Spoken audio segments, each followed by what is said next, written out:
Olá, hoje nós vamos para o capítulo 5 do segundo livro de Macabeus, 2 Macabeus, capítulo 5.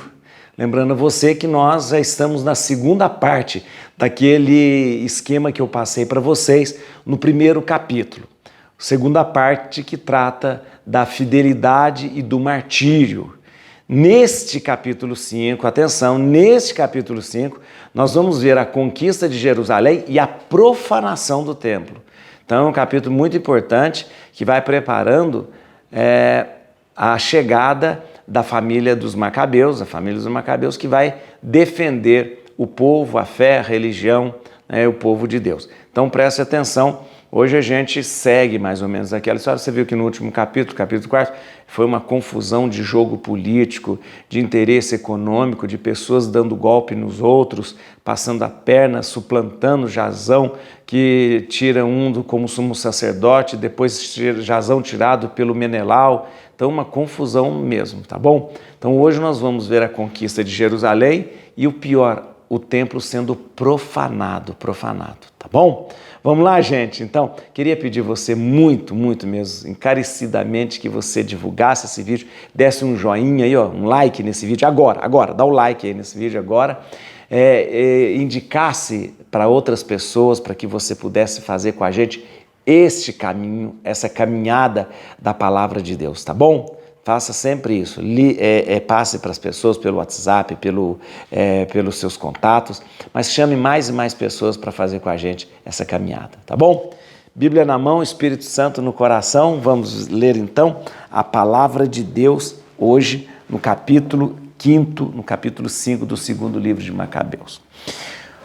Por essa ocasião, Antíoco organizou sua segunda expedição contra o Egito.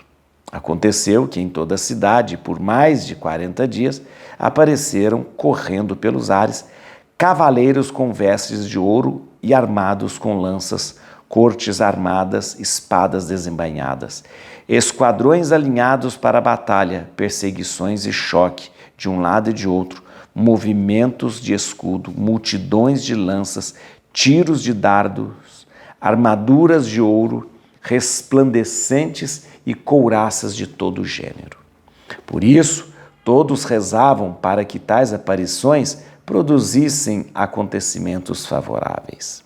Espalhando-se a notícia, aliás, falsa, da morte de Antíoco, Jazão tomou consigo ao menos 1000 homens e atacou subitamente a cidade. Travou-se o combate sobre os muros e a cidade estava já tomada quando Menelau fugiu para a Acrópole. Jazão massacrou sem piedade seus próprios concidadãos, esquecendo-se de que uma vitória ganha sobre compatriotas é a maior das desgraças, e agiu como se levantasse troféus de inimigos e não de compatriotas. Todavia, não lhe foi possível conquistar o poder e só recolhendo de sua maquinação a vergonha, fugiu de novo para a terra dos Amonitas.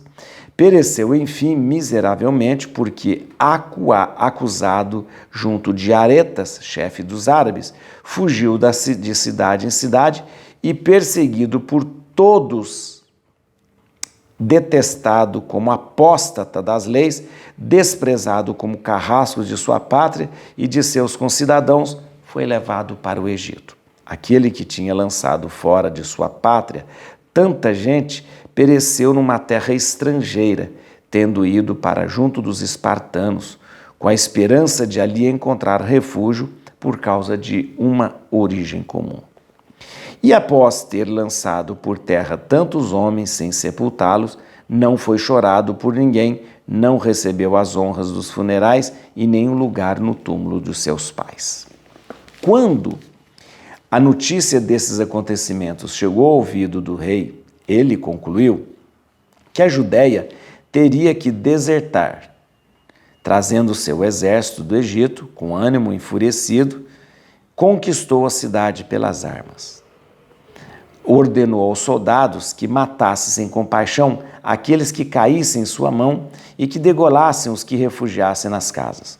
Houve, pois, uma mortandade de jovens e de velhos, carnificina de homens, mulheres e crianças, um massacre de donzelas e de meninos. Em 3 dias, houve 80.000 vítimas, das quais 40.000 foram mortas e outras tantas vendidas como escravas. Não satisfeito com isso, o rei ousou penetrar no templo, o mais santo de toda a terra, conduzido por Menelau, que foi infiel às leis e à pátria.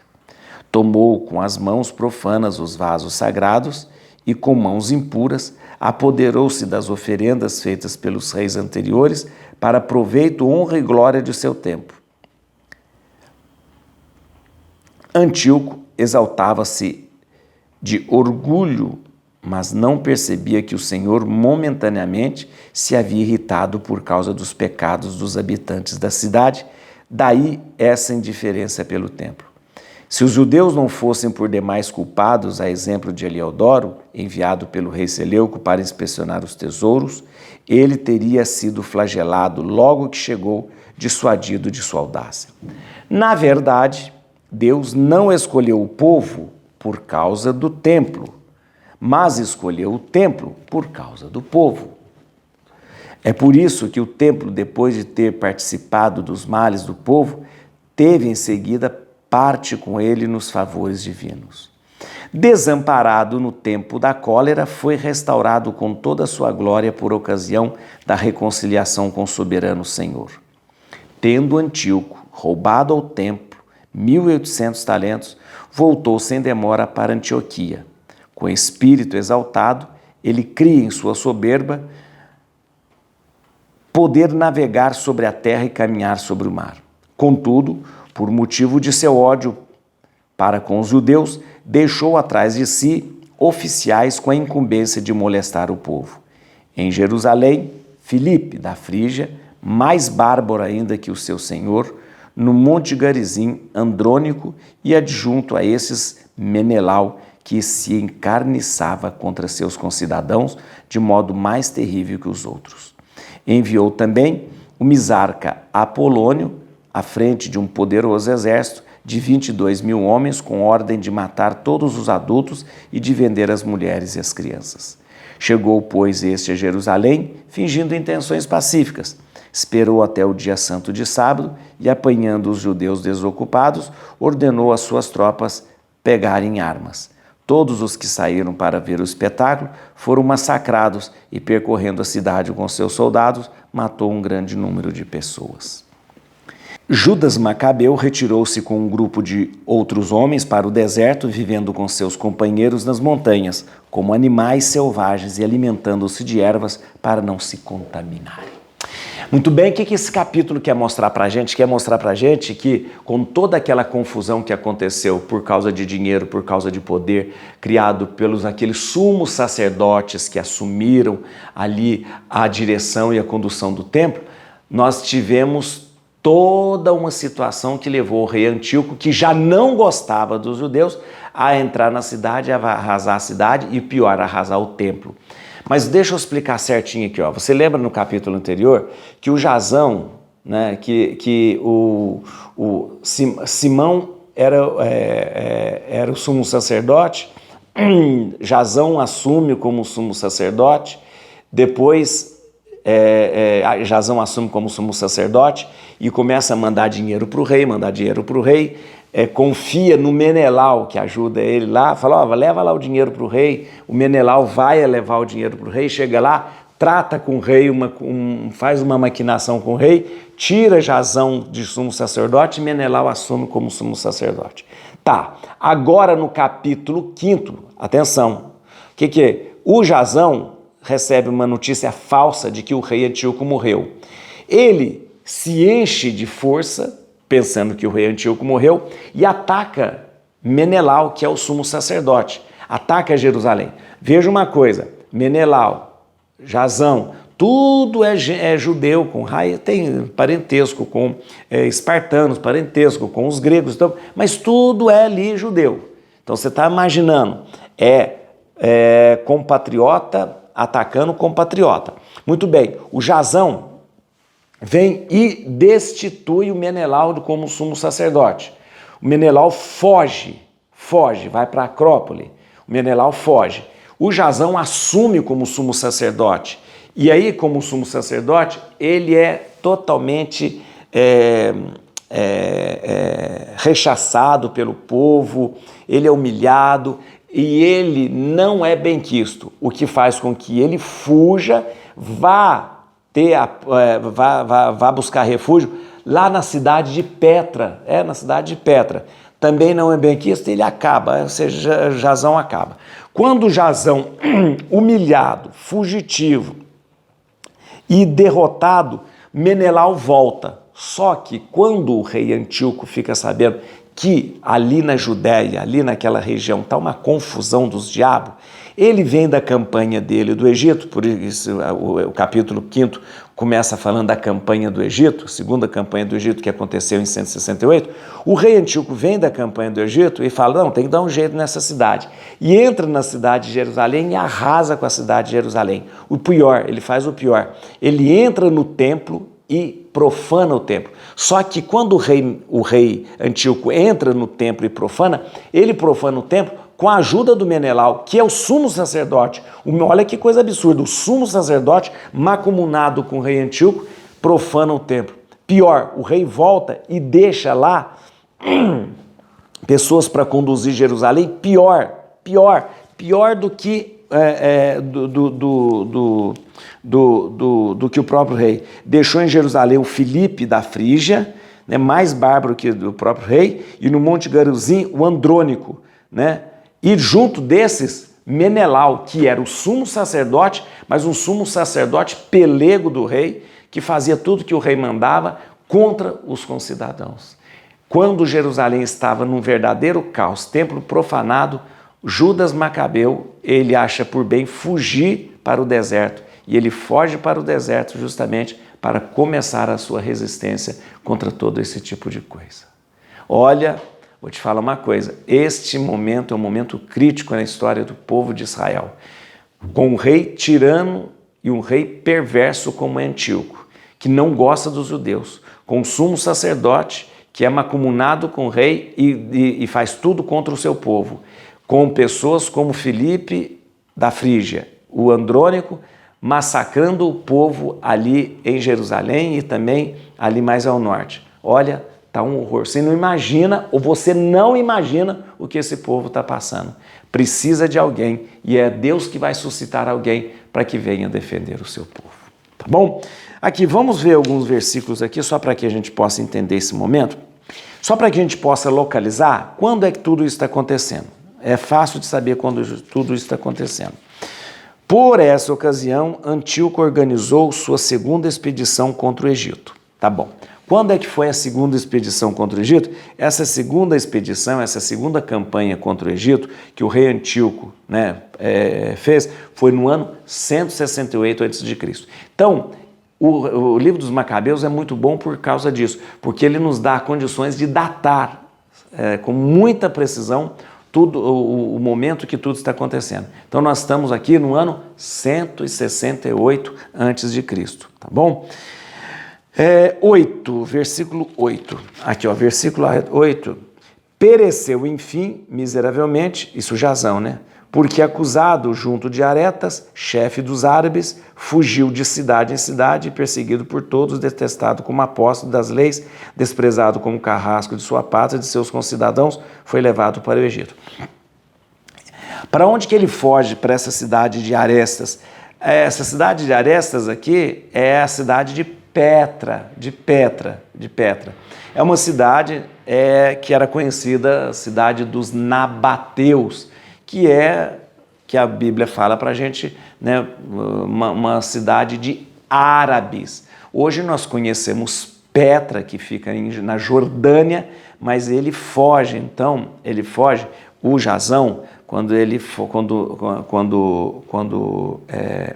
fica desmoralizado, ele foge para junto dos árabes na cidade de Petra. Petra tem um nome hoje, né, para a cidade de Petra, e depois ele vai para o Egito, pensando que no Egito ele pudesse ser bem recebido, porque ele tinha ascendência grega, espartana, mas não foi, ou seja, pereceu miseravelmente, como diz a Bíblia, né? 14, versículo 14. Isso aqui é quando o rei Antíoco entra na cidade e a Bíblia fala assim, em 3 dias houve 80.000 vítimas, das quais 40.000 foram mortas e outras tantas vendidas como escravos. Aqui eu tenho que falar uma coisa histórica para vocês, gente. Aqui é um número muito grande, desproporcional, né? Na verdade, não existia esse número de pessoas em Jerusalém. É um número muito grande, muito grande.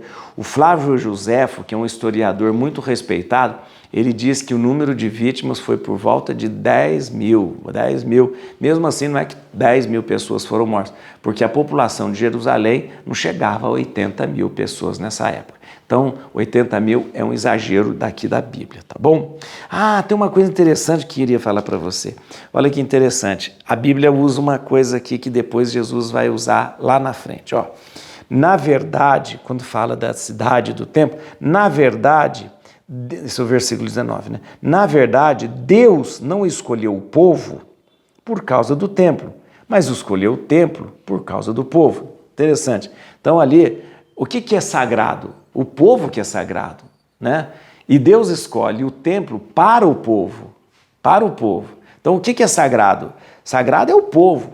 O templo até pode ser profanado, mas o povo que é sagrado. Então Deus escolheu o povo e não escolheu, não é por causa, Deus não escolheu o povo por causa do templo, mas escolheu o templo por causa do povo, para o povo, né?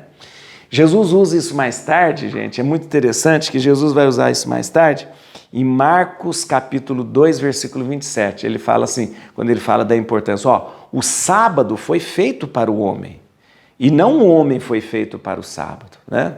Ou seja, tanto o livro de Macabeus quanto Jesus vem dizer aqui que o mais importante é o ser humano, é o seu povo, isso que importa, né? Porque o pessoal fica chocado, o templo foi profanado. Peraí, o templo foi profanado, mas mais importante do que o templo é o povo, né? O povo. Como no tempo de Jesus, o sábado não pode ser respeitado. Não, Jesus falou, não. Não é o sábado que não pode ser desrespeitado. É o homem que não pode ser respeitado, é a mulher que não pode ser desrespeitada, né? Versículo 21, Antíoco, o que Antíoco roubou? Tendo Antíoco roubado ao templo 1.800 talentos, voltou sem demora para Antioquia. Gente, 1.800 talentos significa 47 toneladas. É um número meio exagerado, não sei se o templo teria 47 toneladas de prata. Não sei, 47 toneladas de prata é muita coisa. É um número um pouco exagerado. Só sei que ele roubou bastante do templo e voltou para Antioquia, né? Versículo 23, só para 23, ele deixa, o Antíoco, quando ele volta para Antioquia, ele deixa lá alguns governantes para Jerusalém, tanto em Jerusalém quanto no Monte Garizim, Jerusalém e mais no norte, ele deixa governantes muito cruéis. Em Jerusalém, ele deixou Filipe, da Frígia, mais bárbaro ainda que seu senhor. E no Monte Garizim, Andrônico. Aqui, gente, a gente tem que fazer uma ressalva aqui. Esse Andrônico é o personagem que tem o mesmo nome do assassino de Onias. Onias é aquele bondoso sumo sacerdote que foi morto por Andrônico. Aqui alguns historiadores divergem. Alguns dizem que é o mesmo personagem, ou seja, foi o mesmo Andrônico que matou Onias. Outros dizem que não, talvez seja uma pessoa que tenha o mesmo nome. Só sei que ele era perverso. Tanto Filipe quanto Andrônico eram perversos intendentes do rei que estavam ali oprimindo o povo. E o pior, com a ajuda de Menelau, que era sumo sacerdote e traía o seu povo. Quando o povo de Deus passa pelo sofrimento, como está passando nesse momento, Deus virá em seu socorro. E virá em seu socorro a partir de Judas Macabeu. É assim que Deus age conosco. Quando nós passamos pelo sofrimento, Ele se levanta em nosso favor. Et crucem Domine, fugit partes adversa, vite teleo de tribo Iuda, radix David. Aleluia.